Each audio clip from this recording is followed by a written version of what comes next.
If you've been paying attention over the last decade, you've seen the headlines: skyrocketing crime after defund the police, grooming gangs and mass murderers ignored by police and authorities, terrified of being called racist, cancel mobs destroying lives, open calls for violence against political opponents, and even the assassination of Charlie Kirk in 2025.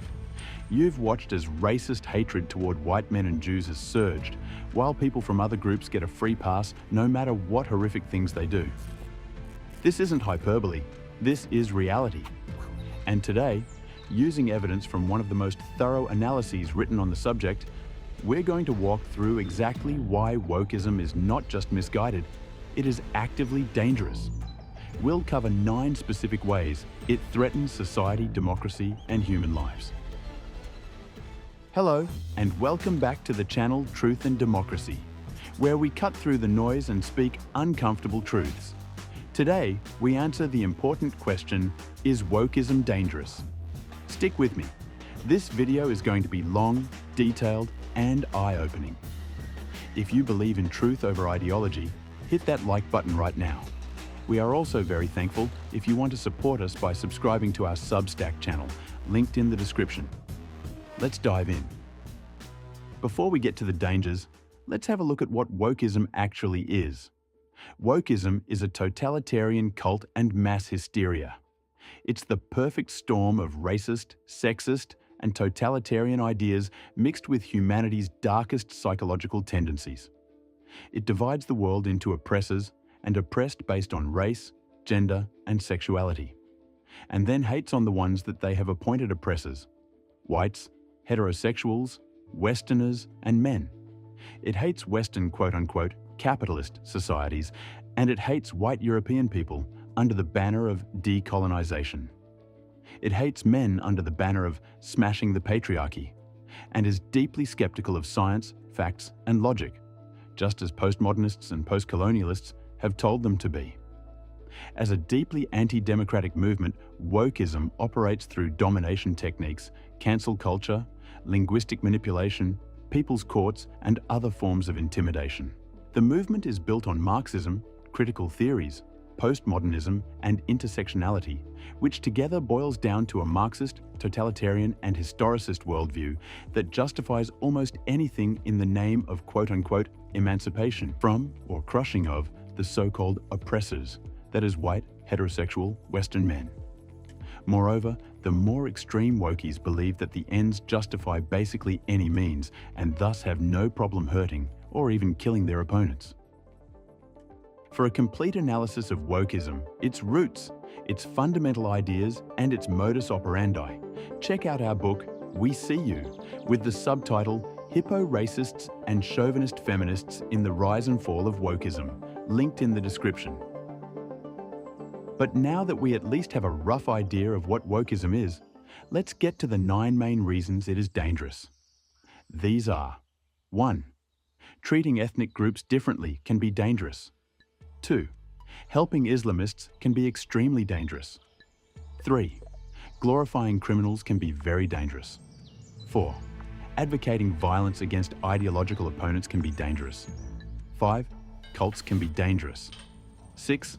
Mass psychoses are potentially dangerous. 7. Deviations from legal and security practices can be very dangerous. 8. People's courts can be dangerous. 9. Totalitarianism and fascistoid movements are dangerous. If you, by the way, know more reasons why wokeism is dangerous, please let me know in the comment section. But now, without further ado, let's dive into the first reason. 1. Treating ethnic groups differently can be dangerous. Due to the woke movement, racism and sexism have increased in the West for the first time since the 1940s. Particularly the hatred toward white men and Jews has surged to ridiculous heights. White men are hated because of them being crowned as the chief oppressors. Jews are hated because they are considered white or white adjacent by the Wokies. Besides that, Jews in Israel are in bloody conflict with one of the quote-unquote oppressed groups, the by the Wokies revered Muslims. Are Muslims in reality an oppressed group, and should all Jews suffer for what some Jews in Israel are doing? Of course not, but in the Marxism-influenced woke world, all groups are collectives, and therefore people can be targeted for their ethnicity alone. This has made both US and Europe a somewhat dangerous place for all Jews. The situation is especially bad in Europe, since many Islamists from the Middle East has been allowed to settle there. In England, the heavily woke-influenced governments has unofficially but clearly implemented a two-tier system where different rules apply based on ethnic group membership. This has enabled members of certain groups, for example Muslim Pakistani men, to commit horrific crimes like trafficking, assaulting, raping, and sometimes even killing thousands of girls from other ethnic groups, mainly English, with authorities and politicians turning a blind eye. Having policemen from the oppressor group restricting men from the oppressed group is not okay, according to the woke doctrine. It is better to have girls from the oppressor group suffer immensely. This racist approach of prioritizing one ethnic group's rights over another has, as we've seen, created an extremely dangerous situation for young girls born into the wrong group. Another horrible example of the unwillingness to take care of absolutely deadly killers because of their protected status as members of oppressed groups is Axel Rudakabana. He slaughtered 3 small girls aged 6-9 with a knife during a Taylor Swift dance workshop for children. The really disturbing part, besides the horrible massacre itself, is that he was well known to the police and the mental health services and should have been taken from the streets long before this happened. He had been involved in several violent incidents and was excluded from his school after having been found wearing a knife 10 times. But when the deputy head teacher at the Acorn School mentioned that Mr. Rudakubana might be a problem, he was accused by the local mental health lead of racially stereotyping Axel as a black boy with a knife. People have also heard Rudakubana, who obviously took the woke hatred of white people to heart, say things like, "Britain needs a white genocide." But hey, threatening with genocide of the oppressors is basically aligned with the teaching of Frantz Fanon and other post-colonization and decolonization writers.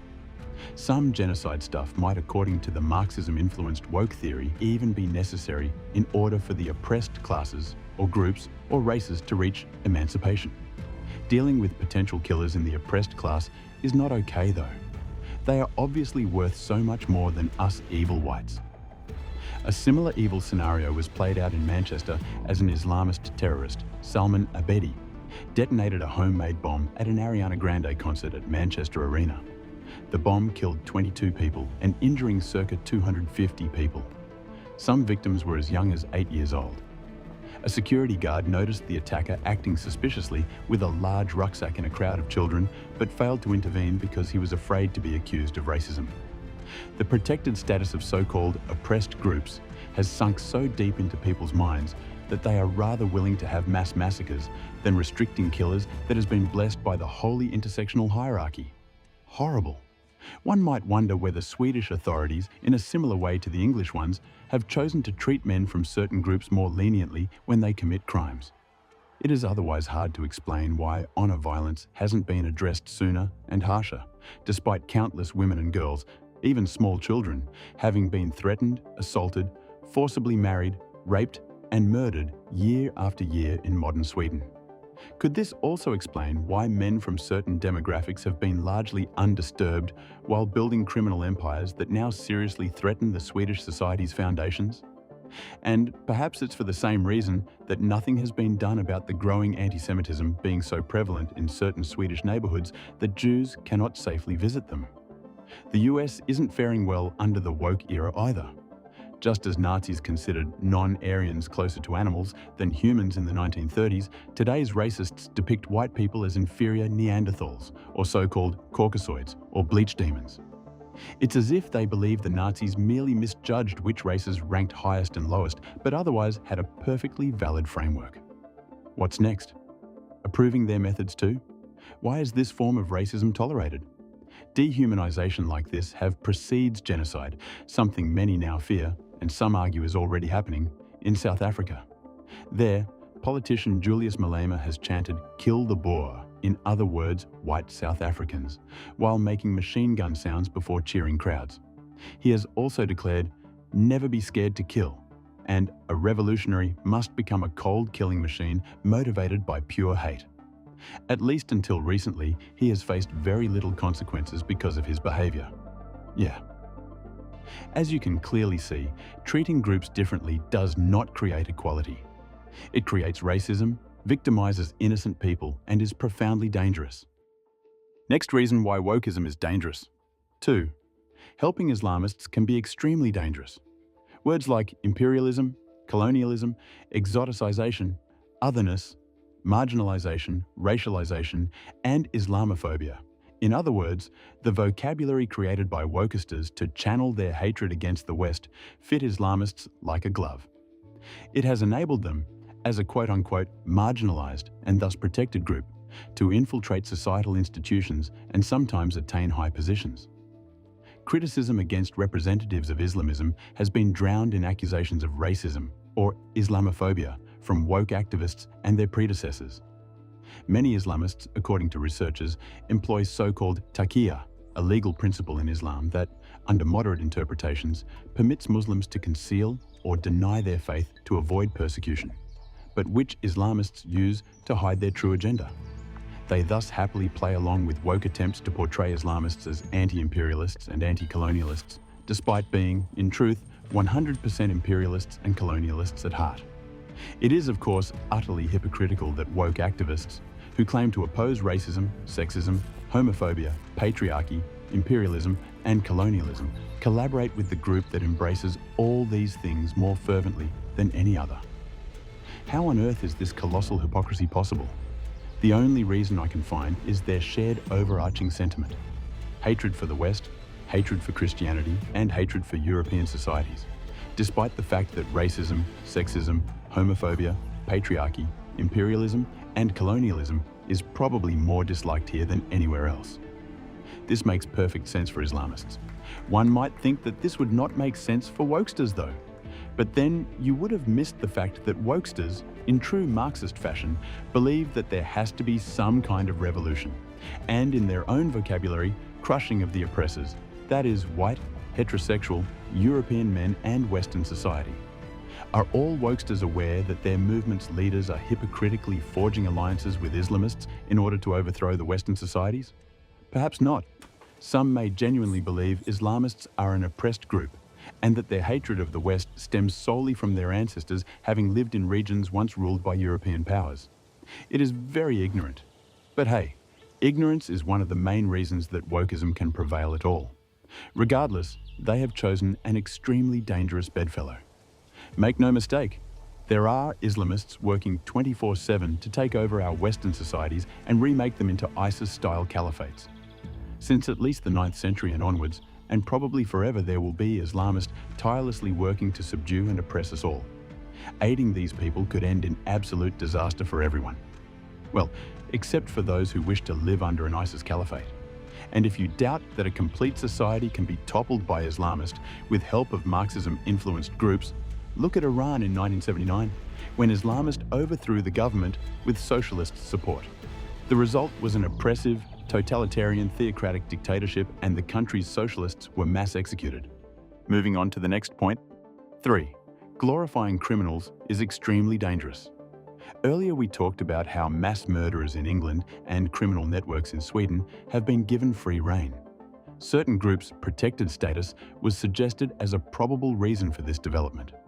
Another reason, which few non-woke individuals still doubt, is Sweden's long-standing glorification of criminals and corresponding indifference toward their victims, dating back at least to the late 1960s. Rousseau's fundamentally flawed idea that humans are born good but are being corrupted by society has, unfortunately, persisted through the centuries.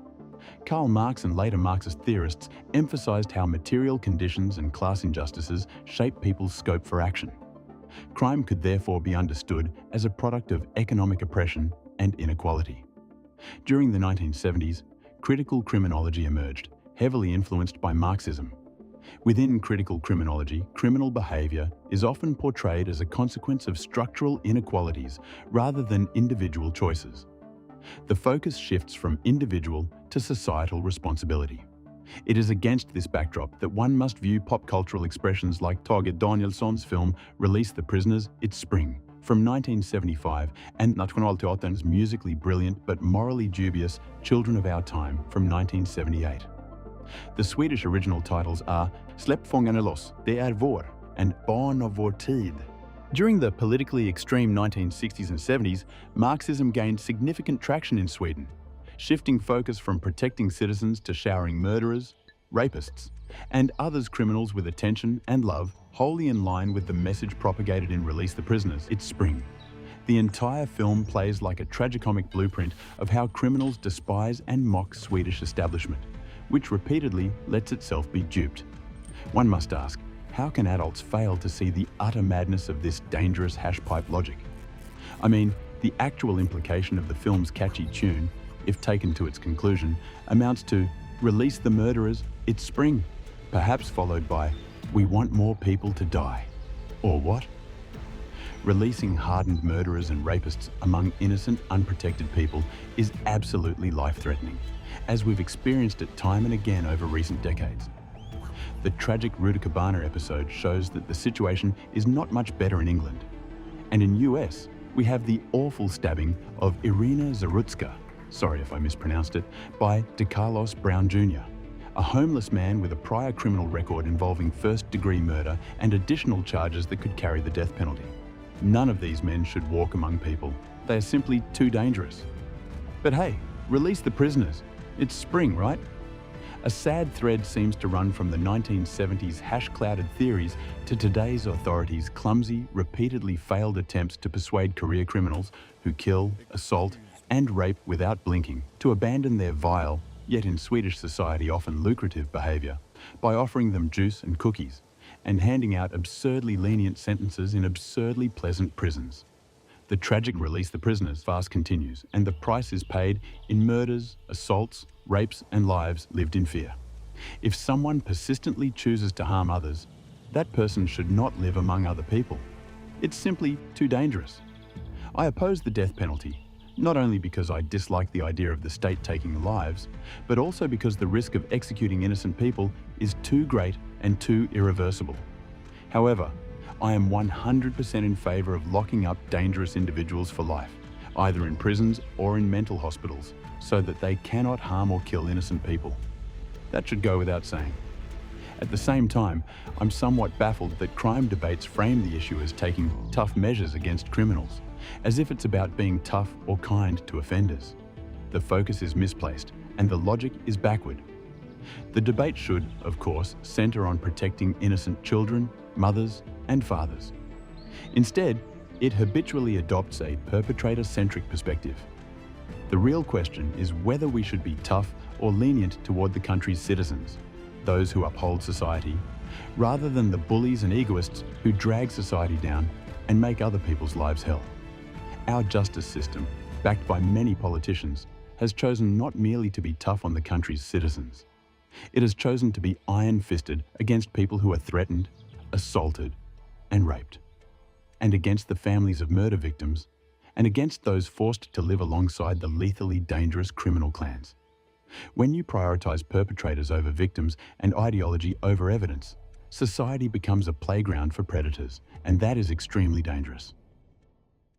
The next reason why wokeism is dangerous is somewhat linked to what we just discussed. 4. Advocating violence against ideological opponents can be dangerous. One of the traits of wokeism that truly reveals its anti-democratic and dangerous nature is its hate-filled, violence-inciting rhetoric, which seems to be basically directly inherited from Karl Marx. In the US, several woke Democratic politicians have literally suggested that Republican politicians and spokespeople should be assaulted or shot. Rhetoric implying that certain people deserve violence or that opponents should be silenced by physical means can catalyze individuals or groups already in a radicalized state, and there seems to be many of them within the woke movement. When such ideas are normalized, democratic dialogue is undermined, and what should be resolved with words risks escalating into bullets. A pretty recent example is the shooting of Charlie Kirk. History shows that this pattern is unfortunately not new. Multiple presidents and political leaders, in the US and elsewhere, have faced assassination attempts after periods of intense hate propaganda. John F. Kennedy, Donald Trump, and many others have experienced what happens when rhetoric about getting rid of a leader is acted upon. Another case of anti-democratic violence, deemed legitimate by alarmingly many, involved Luigi Nicolas Mangione, a 26-year-old man from Maryland who gained notoriety in December 2024 as the shooter of Brian Thompson, CEO of the US health insurance company United Healthcare. While many expressed grief and sympathy for Thompson's family, others justified Mangione's actions, with some even portraying him as a hero. In a post by a Washington Post reporter, it was implied that more insurance executives should be targeted.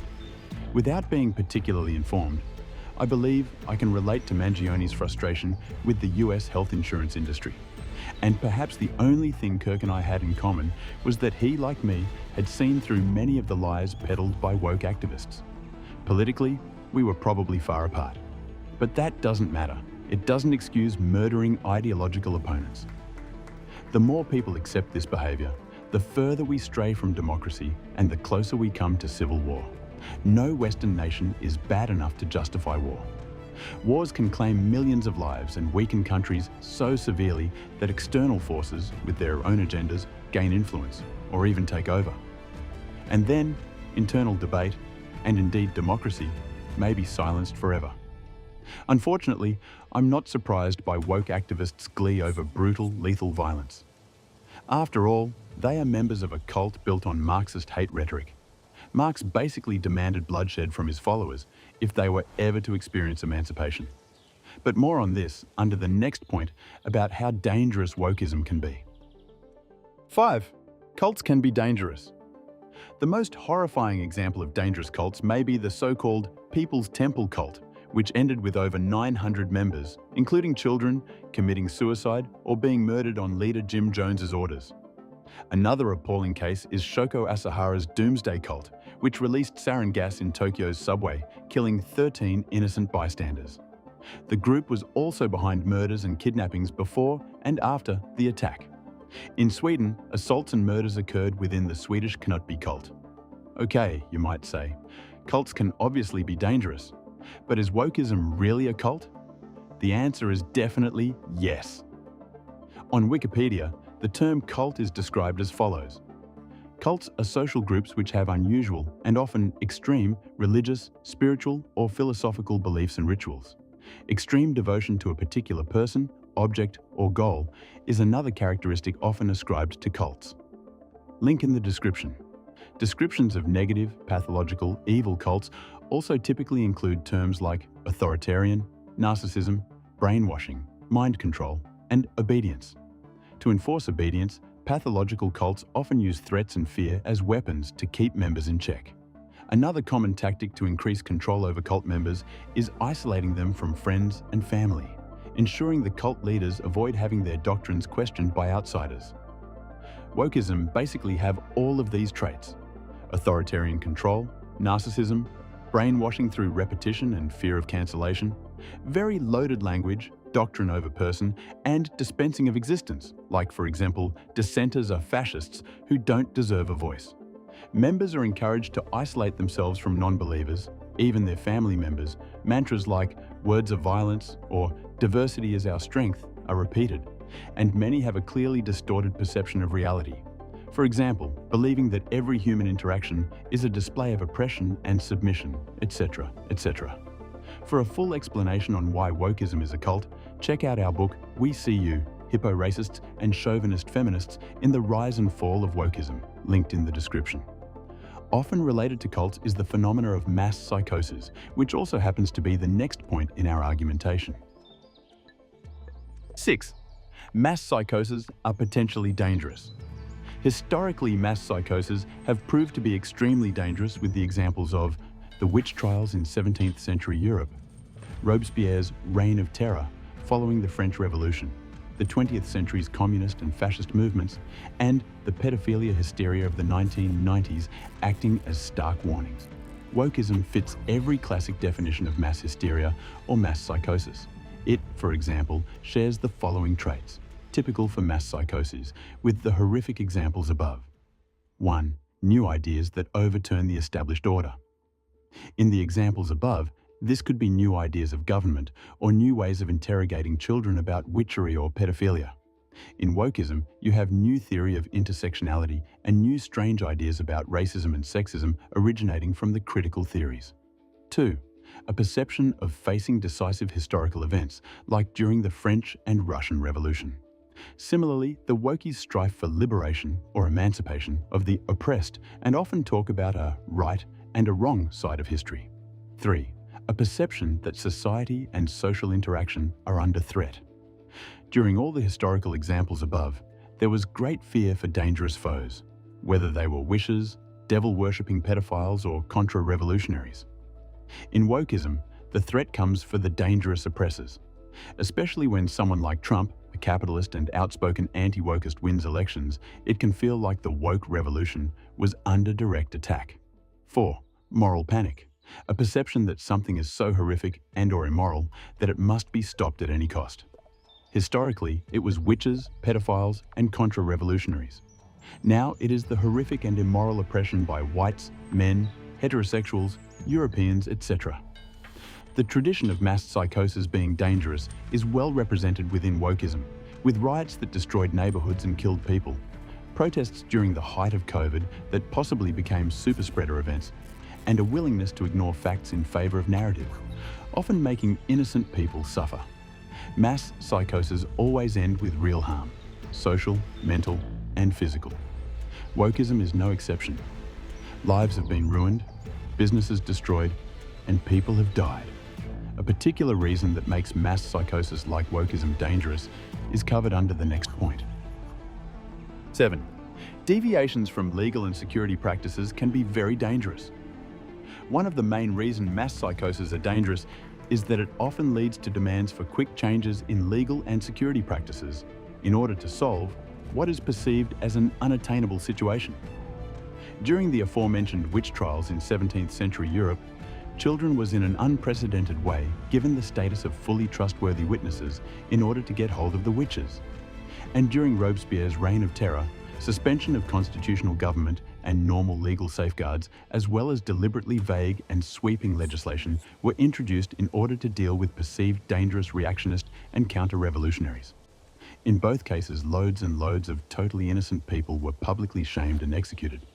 And the mass killings of the fascist and communist movements are all too well known. Well, has the woke movement demanded changes to laws and judicial practices to address perceived problems, just as we've seen members of other mass hysterical movements do? Here too, the answer is an unequivocal yes. Normal rules seems to get thrown out the window when woke mass hysteria infects institutions. After George Floyd's death in 2020, the cry, "Defund the police," led cities across America to slash budgets and reduce policing. What happened? Murders in major US cities rose 44% from 2019 to 2021, according to the Major Cities Chiefs Association. Excess homicides topped 7,000 in 2021 alone.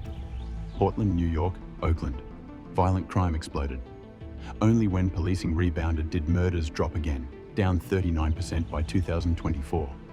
Another example of normal rules being suspended due to post-Floyd moral panic was allowing protests during the raging COVID pandemic. A potentially deadly crisis where all gatherings were strictly prohibited. The Me Too movement in Sweden also brought demands for changes in legal practice. Many members found it unbearable that conviction rates for sexual harassment didn't sufficiently correspond to the number of perceived offences. Demands were made for legal changes to address this disparity. In response, the so-called Consent Act was introduced in 2018. Since then, rape convictions have nearly doubled. While it's good that more rapists are being convicted, many argue these changes have tilted justice toward a precipice of legal uncertainty, with numerous men and boys wrongly convicted under hastily drafted new laws. 8. People's courts can be dangerous. Cancel culture is the woke version of the mob with pitchforks. No trial, no due process. Just social media outrage, job loss, reputation destruction, and sometimes worse. Lives have been ruined. Some victims took their own lives. Democracy dies when debate is replaced by electronic lynch mobs. And our media and politicians often stands by silently or even joins in. People's courts have always been dangerous because they replace justice with vengeance. Wokeism perfected this in the 21st century. 9. Totalitarianism and fascistoid movements are dangerous. Wokeism is totalitarian at its core. It believes it has uncovered the one true truth, that is, intersectionality, and anything, even violence or the destruction of lives, is justified for the greater good. Its members regularly refuses debate and instead uses threats, smear campaigns, and domination techniques. It shares DNA with 20th century fascism, communism, and modern Islamism. Hatred of the West, collectivism, scapegoating, and contempt for democracy and individual rights. Totalitarian movements have killed millions throughout history. Wokeism hasn't reached that scale, but its logic points in the same direction. We have now gone through 9 ways in which wokeism is dangerous. It is a cult, a mass psychosis, a totalitarian ideology, and it has already ruined lives, increased crime, enabled grooming gangs, helped perpetrators of honor violence, fueled antisemitism, glorified criminals, allied with Islamists, and celebrated political assassination. This is a dangerous movement, and we must stand firm against it and similar movements. But there are good news too. Awareness is growing, and the worst of the hysteria has peaked. Now it's up to all of us to keep speaking truth, protect our institutions from extremists, demand equal treatment under the law, and never again let ideology override reality. Have you personally seen wokeism's dangers in your life, school, or workplace? Comment below and share this video with someone who still thinks wokeism is just being kind. Thanks for watching. I'll see you in the next one. Stay free, stay rational, and never stop asking questions. Cheerio.